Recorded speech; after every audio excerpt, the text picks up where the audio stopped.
Segudang masalah membelit ibu kota. Kemacetan dan polemik transportasi umum bagi warga adalah dua di antaranya. Data dari Litbang CNN Indonesia menunjukkan bahwa Jakarta merupakan kota termacet ketiga di dunia setelah Mexico City dan Bangkok, dan pertumbuhan jumlah kendaraan menjadi penyebabnya. Kemacetan sudah menjadi permasalahan pokok di kota-kota besar Indonesia. Terdapat 4 faktor utama penyebab kemacetan, yaitu urbanisasi, jumlah penduduk yang meningkat, egoisme dan sifat konsumtif masyarakat, dan yang terakhir, kurangnya kualitas dan kuantitas transportasi umum yang disediakan. Sudah banyak solusi dan kebijakan yang telah dilakukan, di antaranya peningkatan kualitas transportasi umum, memperbanyak jumlah dan jenis transportasi umum, kebijakan ganjil genap, dan masih banyak lagi. Akan tetapi, kemacetan masih terus terjadi.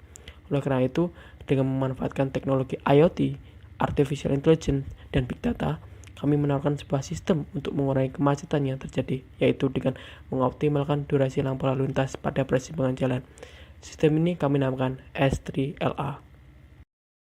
LA atau Sistem Lampu Lalu Lintas Adaptif merupakan sistem lampu lalu lintas yang bekerja secara adaptif menyesuaikan dengan tingkat kepadatan jalan, di mana tingkat kepadatan dan jumlah kendaraan pada suatu ruas jalan akan dibandingkan dengan ruas jalan lain pada suatu simpangan jalan, sehingga S3LA dapat menentukan ruas jalan mana yang perlu untuk dijauhkan lampu lalu lintasnya. Algoritma yang diterapkan pada S3LA menggunakan metode YOLO untuk mendeteksi objek berupa kendaraan. Metode YOLO atau You Only Look Once adalah sebuah algoritma yang dikembangkan untuk mendeteksi sebuah objek secara real-time. YOLO sendiri menggunakan pendekatan jaringan saraf tiruan untuk mendeteksi objek pada sebuah citra. Sistem pendeteksian yang dilakukan adalah dengan menggunakan repurpose classifier atau localizer untuk melakukan deteksi.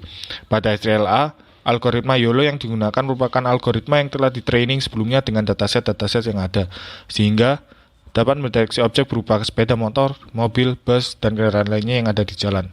Langsung saja kita masuk ke bagian penjelasan prototipe S3LA yang telah kami buat.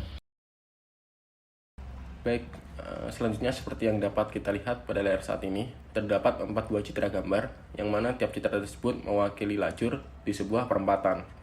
Sistem kami dapat mengenali dan kemudian menghitung jumlah objek yang berupa kendaraan, seperti informasi yang terlihat pada bagian kiri atas pada masing-masing frame.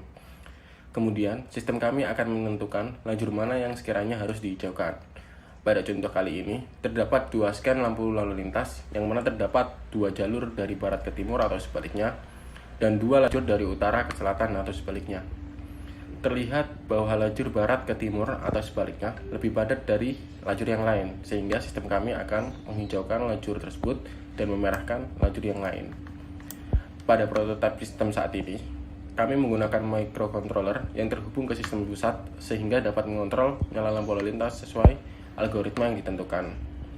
Sehingga dengan adanya sistem ini diharapkan dapat meningkatkan efisiensi dari lampu lalu lintas yang ada.